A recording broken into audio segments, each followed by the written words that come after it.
Sun rise Hyderabad last time కేకేఆర్తో ఆడినప్పుడు ఎంత కొట్టారో గుర్తుందా?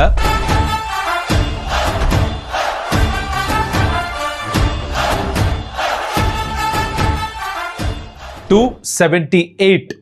ఆండ్రే క్లాసన్ 36 బాల్స్లో 100కు పైగా రన్స్ కొట్టి బారేశాడు, బారేశాడు. కానీ ఓవరాల్గా KKR SRH head to head చూస్తే కేకేఆర్దే పై చెయ్యి. అలా అని చెప్పి లాస్ట్ 5 మ్యాచ్లు చూస్తే కేకేఆర్దే advantage.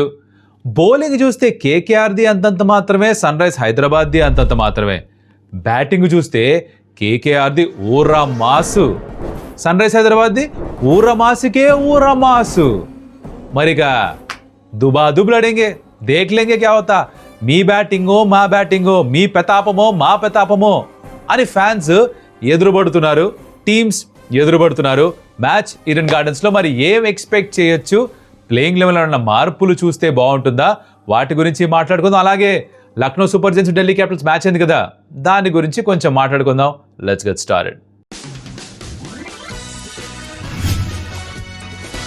Welcome to some tales. నా పేరు Kaushik. And Sunrise Hyderabad and KKR వాళ్ళ సెకండ్ మ్యాచ్ ఆడబోతున్నారు టాటా ఐపీఎల్ 2026లో. KKR is the host. Eden గార్డెన్స్లో మ్యాచ్. శక్తిలో ఏం లేదో, బిల్లాలో ఏం లేదో, కంట్రీలో ఏం మిస్ అయిందో అన్నీ ఇందులో ఉంటాయి. చాలా క్విక్గా Lucknow super giants Delhi capitals match review చేసేద్దాం, చక్కచక్కా చేసేద్దాం. జరిగింది ఏంటంటే Lucknow super Giants first batting చేయాల్సి వచ్చింది. బికాస్ టాస్ ఏమో ఎవే టీం గెలిచారు, అదొకటే ట్రెండ్ మారింది. చేసింగ్ టీమే గెలిచారు, వేరే విషయం అనుకోండి. 141కి ఆల్అౌట్ చేశారు లక్నో సూపర్ జైంట్స్ని.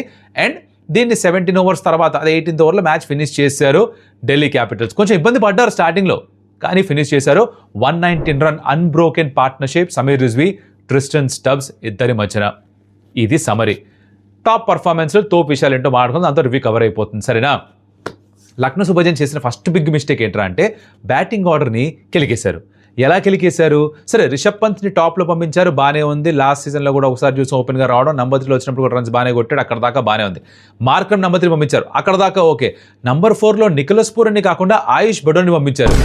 అంటే పంత్ అంటాడు, నేను పైకి వస్తున్నాను కాబట్టి మాకు ఆ ఫినిష్ చేయడానికి, మిడిల్ ఓవర్స్ని కంట్రోల్ చేయడానికి ఒక బ్యాటర్ కావాలి, నికోలస్ పూరన్ని కింద పంపించామంటున్నాడు. తను అంత బాగా అక్కడ ఆడినప్పుడు కిందకి పంపించడం అవసరమా? ఈ జలబల జింక్స్ ఏదైతే చేశారో అది కొంచెం బెడిసి కొట్టినట్టుగా అనిపిస్తోంది మరి లక్నో సూపర్ జైంట్స్కి. దానికి తోడు ఎక్కువ వికెట్స్ పడిపోయేసరికి వాళ్ళు యాక్చువల్గా దింపుదామనుకున్న వాళ్ళ ఇంపాక్ట్ సబ్ సైనింగ్ స్టార్, అదే ఆటోగ్రాఫ్ స్టార్, అదే ఫైనల్ కొట్టించుకునే స్టార్ దిగ్వేష్ రాట్ని దింపుదాం అనుకుంటే దాని బదులుగా షాబాజ్ దింపాల్సి వచ్చింది ఇంపాక్ట్ సబ్గా. బికాజ్ ఎక్కువ వికెట్లు నష్టపోయారు, అది పనిచేయలేదు. 141కి ప్యాక్ అయిపోయారు. ఎందుకలా ఆల్అౌట్ అయిపోయారు అంటే లుంగిసాని ఎంగిడి స్లోవర్ బాల్స్ వేశాడు. నికోలస్ పూరన్కి వేసిన స్లోవర్ బాల్ అయితే మహాప్రభో నెక్స్ట్ లెవెల్ స్టఫ్. అది ఎంత దాని మీద అండర్ కట్ ఓవర్ స్పిన్ చేస్తున్నాడంటే ఆ బాల్ గిర్ర తిరిగి ఆ రెవల్యూషన్స్ ఎక్కువైపోయి బాల్ డిప్ అయిపోతుంది. బాల్ ఉంది నా దగ్గర అనుకుని ఆడేశాడు. ఆడేసిన తర్వాత వచ్చి బాల్ స్టంప్స్కి వెళ్ళి తగిలింది. క్లాసిక్ డెలివరీ అసలు. స్లోవర్ బాల్లో ది బెస్ట్ స్లోవర్ బాల్లా మారింది సీజన్లో ఇప్పటిదాకా. 3 వికెట్లు తను. మన ex Sunrise Hyderabad bowler ఎస్ఆర్ఎస్లో ఉంటే ఎంత బాగుండో అని ఫీలింగ్ కలుగుతుంది ప్రతి ఎస్ఆర్ఎస్ ఫ్యాన్కి. నటరాజన్ ఒక 3 వికెట్లు తీసుకున్నాడు, ఇంజురీ నుంచి కంబ్యాక్ చేస్తున్నాడు, తనకు 3 వికెట్లు. అలా మిగతా వాళ్ళు వికెట్లు పంచుకున్నారు. ఓవరాల్గా 141కి ఆల్అౌట్ చేశారు. తర్వాత మొదలైన అసలైన ట్విస్ట్.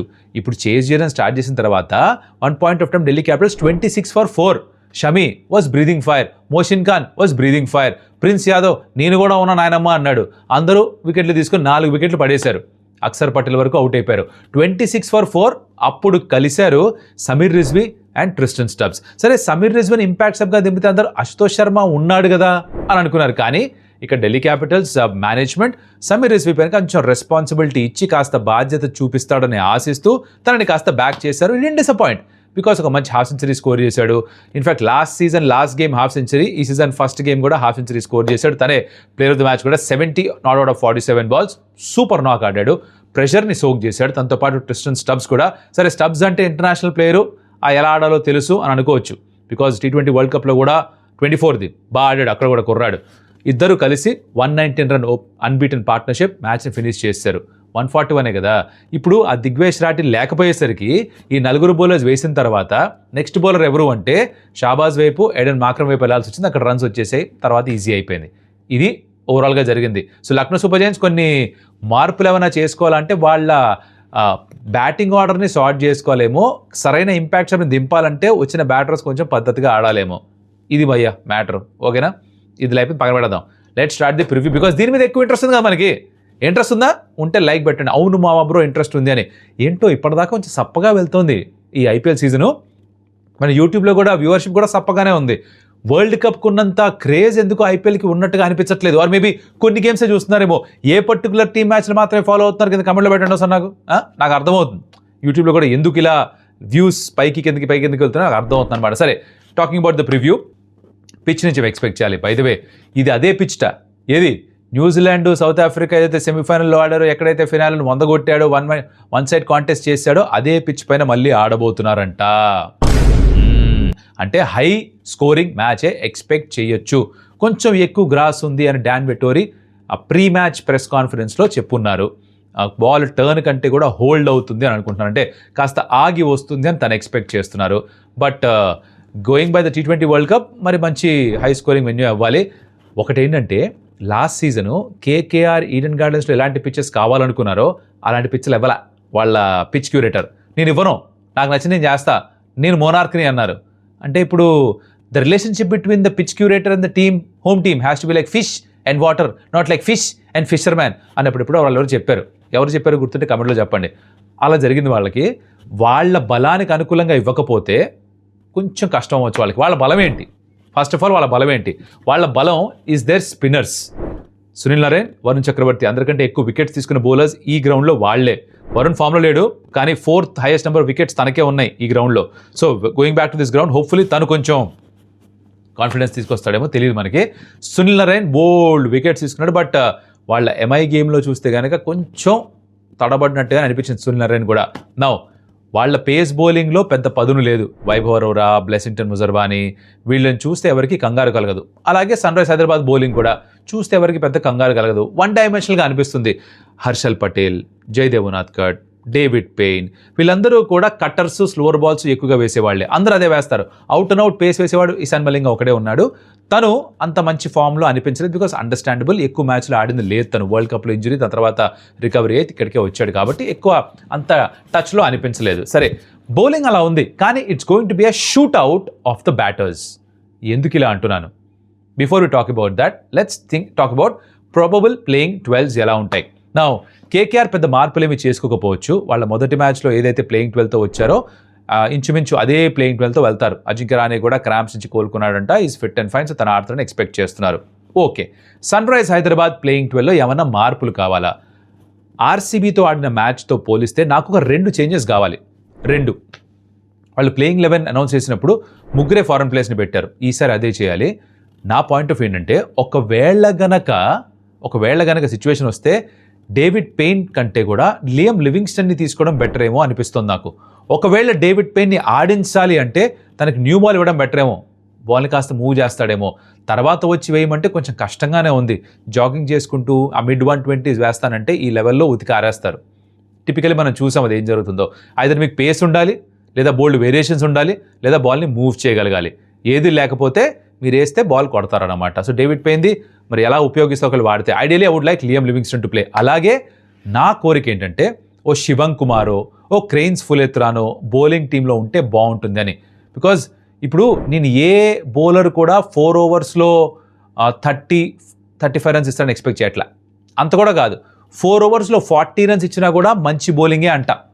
అంటే if you can restrict the opposition to 200 or మీరు ఎంత కొట్టినా 200 మాత్రమే ఇస్తే it's a good day for the bowlers is what I feel at this point of time ఈ వర్షన్ ఆఫ్ ఐపీఎల్లో.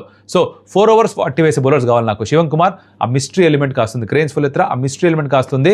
ట్రై చేద్దాం, పోయేదేముంది. సీజన్ ప్రారంభంలోనే ట్రై చేయాలి సన్ రైజ్ హైదరాబాద్ కూడా. సో చేస్తే బాగుంటుంది అనుకుంటున్నా. ఎవరి ప్లేస్లో చేయాలి భయ్యా? Next question. అయితే ఎక్కువ మార్పులు చేర్పులు కూడా ఐడియల్గా చేయకూడదు. అది కూడా వాస్తవం, ఒకటే మ్యాచ్ అయింది కాబట్టి. కానీ డేవిడ్ పెయిన్ ప్లేస్లో ఐడియల్గా వుడ్ లైక్ లియం లివింగ్స్టన్. ఒకవేళ కనుక బ్యాటింగ్ బాగా క్లిక్ అయిపోయింది, లియం లివింగ్స్టన్ అక్కర్లేదు అంటే అప్పుడు ఇంపాక్ట్ సబ్గా మీరు శివం కుమార్నో, క్రెయిన్స్ ఫులెత్రానో తెచ్చుకోవచ్చేమో. బికాస్ హర్ష్ దుబేని ఇప్పటికిప్పుడు తీసేయడం కరెక్ట్ కాదేమో అనిపిస్తుంది నాకు. ఒకటే గేమ్ ఆడాడు కదా, he should still take his time, should be there is what I feel. So అలా ప్లాన్ చేయొచ్చు. అంటే ఒక డేవిడ్ ప్లేన్ ప్లేస్లో కావాలంటే లియం లివింగ్స్టన్, లేదు బ్యాటింగ్ బాగానే క్లిక్ అయిపోయింది, ఎక్స్ట్రా బ్యాటర్ అక్కర్లేదు అనుకుంటే ఓ శివంగ్నో, ఓ క్రెయిన్స్ ఫులెత్రానో తీసుకొస్తే బౌలింగ్లో కొంచెం వెరైటీ ఏమన్నా యాడ్ అవుతుందేమో అని చిన్న తపన, చిన్న కోరిక. మీరేమనుకుంటారు? మీ ఉద్దేశంలో బౌలింగ్ యూనిట్ ఎలా ఉండాలి? కమెంట్లో చెప్పండి. బ్యాటింగ్ అంటారా, యాస్టీస్గా దిగుతారు. I'm expecting them to do better in Eden gardens, better batting surface, slightly weaker bowling కూడా, కాబట్టి ఎక్కువ ఇబ్బంది పెట్టకూడదు. ఒక బ్లెస్సింగ్టన్ ముజర్బానీ పొడుగ్గా ఉంటాడు కాబట్టి ఎక్స్ట్రా బౌన్స్ ఏమన్నా సంపాదిస్తాడని ఒక డౌట్ అయితే ఉంది. బట్ ఆ డౌట్ అనుమానం పక్కన పెట్టేసి, బికాజ్ అభిషేక్ శర్మ కూడా జింబాబ్వేతో ఆడినప్పుడు ఒక 50 కొట్టాడు. If remember that was is coming back in to form యాక్చువల్గా వరల్డ్ కప్లో కూడా. అండ్ హెడ్ కొడతాడు అనిపిస్తుంది. తర్వాత ఎండ్రిక్ క్లాసన్ ఎలాగో కేకేఆర్ అంటే చాలా ఇష్టం, ఈడెన్ గార్డెన్స్ అంటే కూడా తనకు బాగా ఇష్టం. Nitish Kumar Reddy has to come in to form at some point of time. Confidence కొంచెం కావాలి మన నితీష్కి, అది వస్తే రన్స్ కాస్త వస్తే I think it will be set. ఒక్క నాక్ బాస్, ఒకే ఒక్క నాక్ మళ్ళీ మార్చేస్తుంది.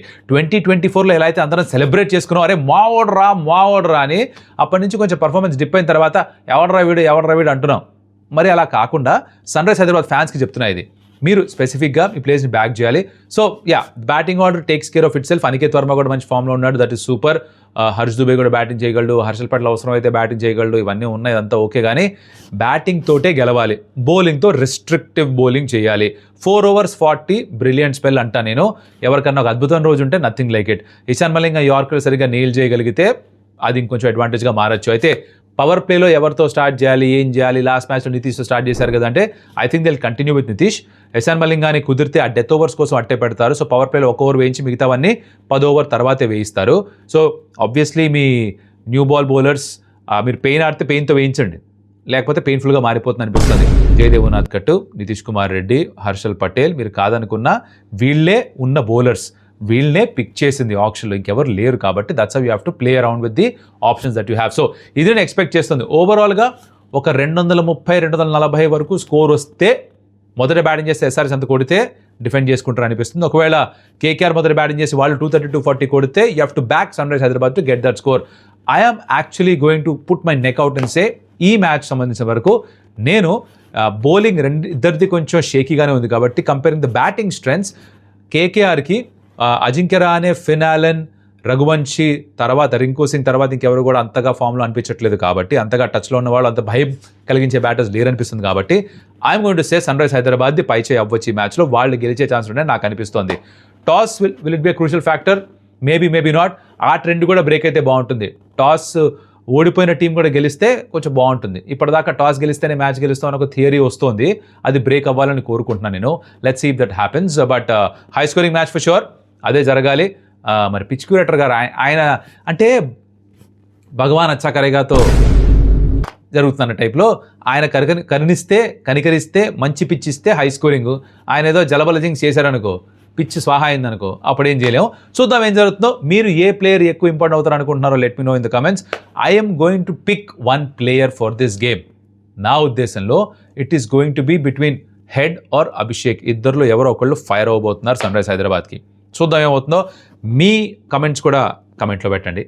కమెంట్లో పెట్టాలంట, నీ బతుకు సెడా థూ యాదవా అని. సరే, అలాగే చెప్పు కౌశిక్ స్టార్ట్ చేద్దాం అంటున్నారు. ఇప్పటిదాకా చూస్తుంటే మీకే బంపర్ ఆఫరు. మీరు మ్యాచ్ చూసిన తర్వాత చెప్పు కౌశిక్ పంపించండి, మీ ప్రశ్నలు ఏంటో వీడియో ఫార్మాట్లో పంపించండి. kaushikncofficial@gmail.com కింద పెడతాను, కమెంట్లో కూడా ఉంటుంది, అలాగే స్క్రీన్ పైన కనిపిస్తుంది. దానికి మీ ప్రశ్న ఏంటో చిన్నగా సెల్ఫీ వీడియో తీసి పంపించండి. మంచి ప్రశ్న ఏదైనా తీసుకుని దానికి సమాధానం ఇచ్చే ప్రయత్నం చేస్తాం. ఓకేనా? Thank you so much for watching. Stump subscribe చేసుకోండి, like the video, share with your friends, and of course మరో వీడియో మళ్ళీ కలుద్దాం. అప్పటిదాకా సెలవు. అడియోస్ అమిగోస్.